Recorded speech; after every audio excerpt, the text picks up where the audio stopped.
জিয়া তার মানে আসে নাই? না ভাই এখনো আসে নাই। এখনো আসে নাই? ভাই আসছি আমি। ঠিক আছে, কাজ করো। ছেলেরা প্রতিদিন লেট করে আসে, আজকে 500 টাকা ভাড়াই দিই, দেখি কি করে।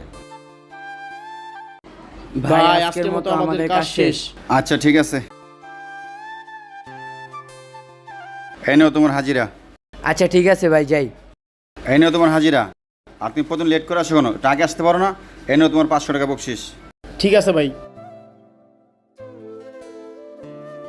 জিয়াদ আর মানে আজকেও কাজে আসে নাই? না ভাই এখনো আসে নাই। কি সমস্যা, আজকে লেট হতেছে, আসে না কেন? ভাই আসছি আমি। আসছো, ঠিক আছে, কাজ করো। ভাই আজকের মতো আমাদের কাজ শেষ। আচ্ছা ঠিক আছে, এই নাও তোমার হাজিরা। আচ্ছা ভাই ঠিক আছে, জায়গা। এই নাও তোমার আজকের হাজিরা। তুমি আজকে লেট করে আসছো, এই জন্য তোমার 500 টাকা কম দিলাম। আচ্ছা ঠিক আছে ভাই। এই দাঁড়াও। কি হয়েছে ভাই বলেন। কি বল, তুমি হাসতেছো কেন? কালকে তোমাকে 500 টাকা বেশি দিলাম, তাও তুমি কিছু কইলা না। আজকে 500 টাকা কম দিলাম, তাও তুমি কিছু কইলা না। ভাই প্রথম যেদিন দেরি হয়েছে ওদিনকে আমার একটা কন্যা সন্তান হয়েছে, ওর রিজিক সাথে করে নিয়ে আসছে, এর জন্য আপনি আমাকে 500 টাকা বেশি দিচ্ছেন। এটা তো খুশির ব্যাপার, তাহলে আজকে কেন লেট করছো?